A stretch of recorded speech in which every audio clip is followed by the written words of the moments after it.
built the pyramids in different parts of Earth and why? Do medical pyramids with the proportion of the golden ratio have a curative effect? MidgasCaus is answering. Pyramids in various parts of Earth were built by both aliens and Earthlings, imitating aliens. You can tell that by building technology.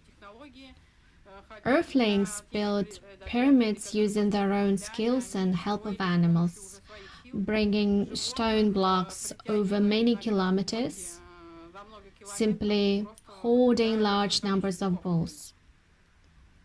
One has to look at a certain pyramid and tell the difference.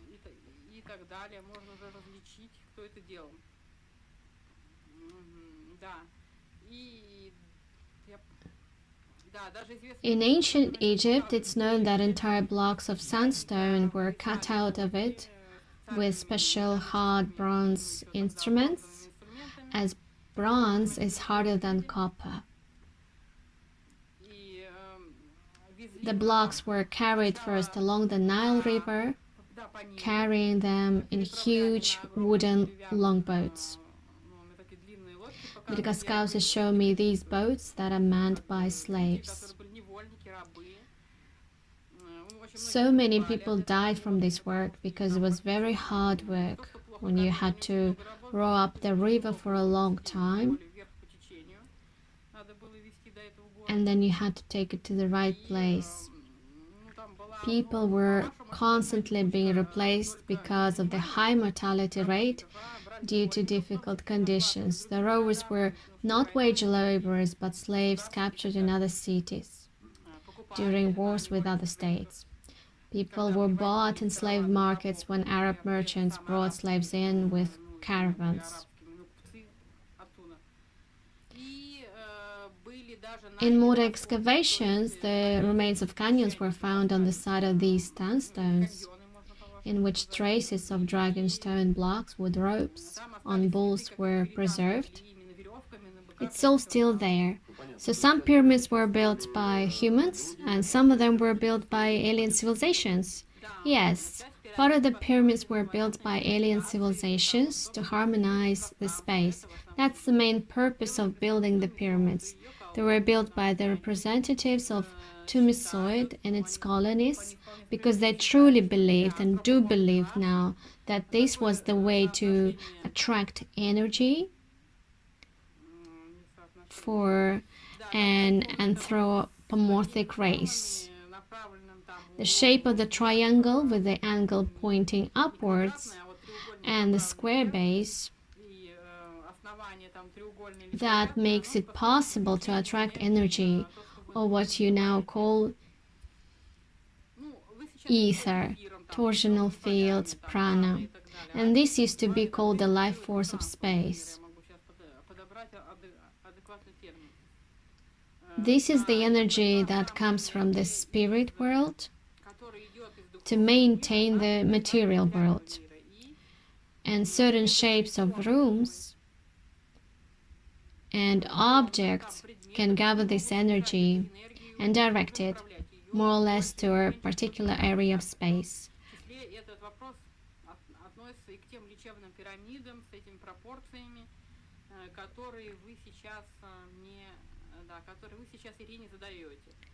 Do pyramids have medicinal properties?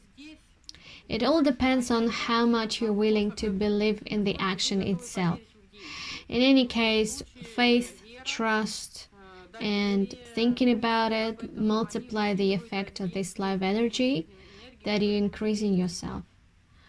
But if a person doesn't believe in it, rejects it, they'll just block it. Therefore, they'll block the life energy.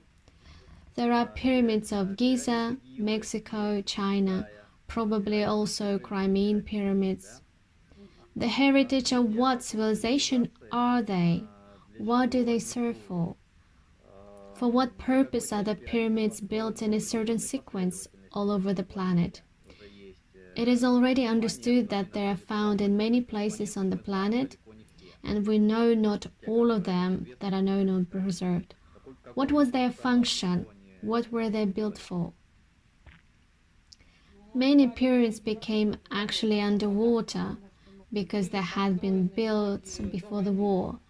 But there are also the post-war ones, which are replicas of those pyramids that had been built before the war by Tumiso's representatives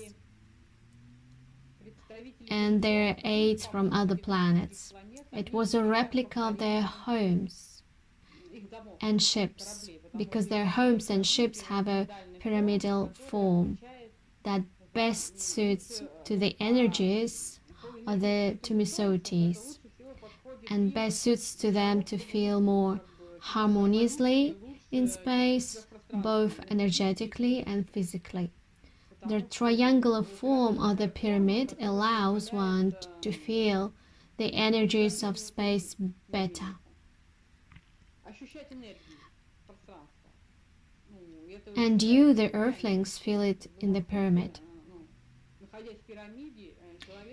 Even a not so sensitive person can feel everything more there. The structure of the pyramid itself affects the energies that are in space, which you call ether. In the pyramids, the aesthetic and astral fields of the human being increase. Pyramids constructed in certain proportions and with certain materials collect energies that can alter even the material properties of objects. This is because the action is directed at the energy in the atoms of these elements that the object consists of.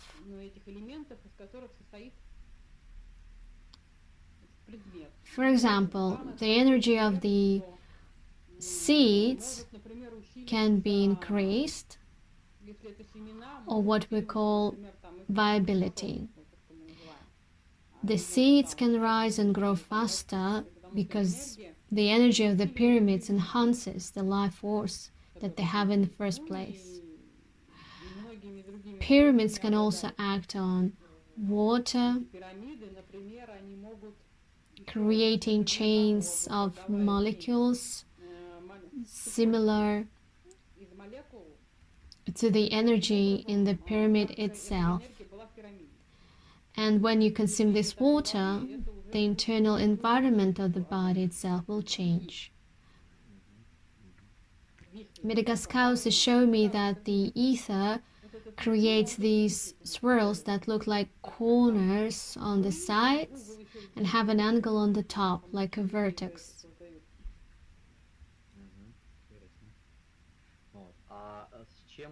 Interesting. And what does it have to do with the fact that the pyramids on the planet are located on a certain grid? Does this arrangement affect the planet itself?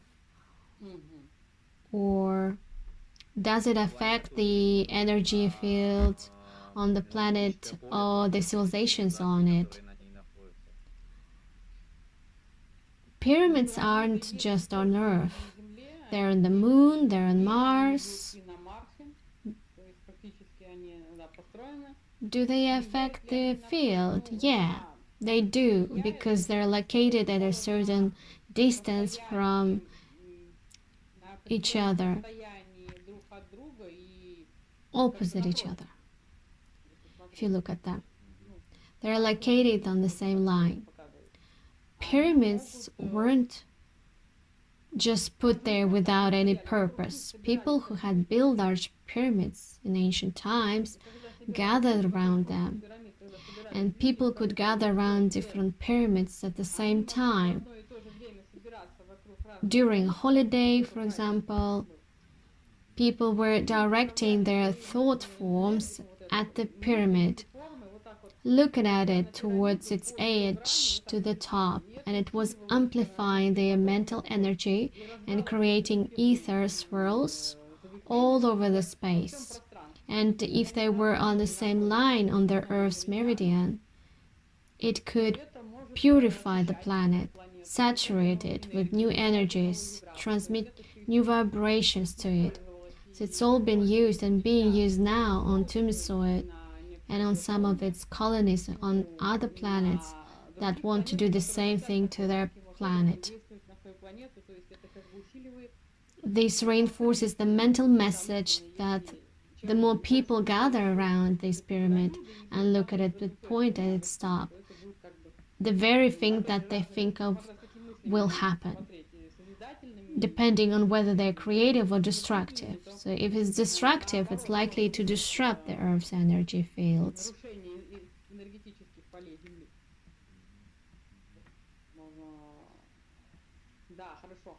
And above the top of the pyramids, there are plasmoid portals, because these pyramids were not built by materialists, but by the people who were in contact with these plasmoid civilizations.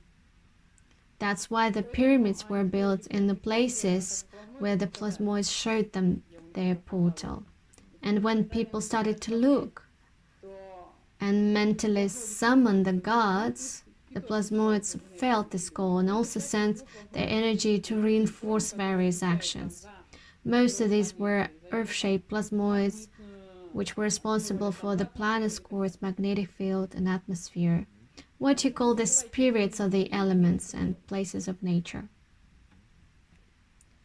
Is it true that under the Sphinx or pyramids in Egypt there is a room where all the materials about the true history of Earth are collected, as well as there is an active spaceship?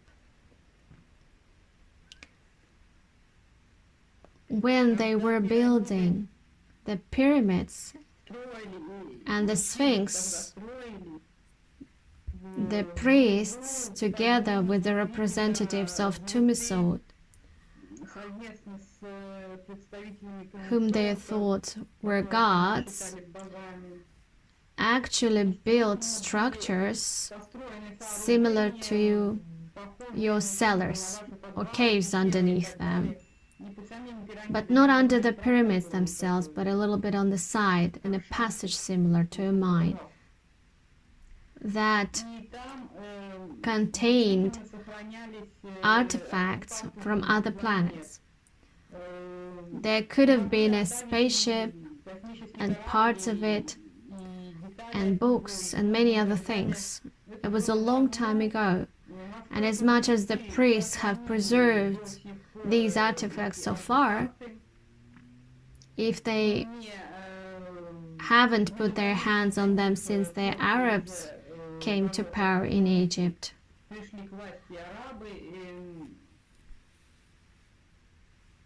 all of this needs to be clarified now, visiting Egypt and these pyramids in the physical body.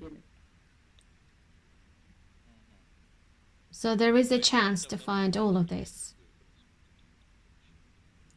If there is really any of these preserved, the question is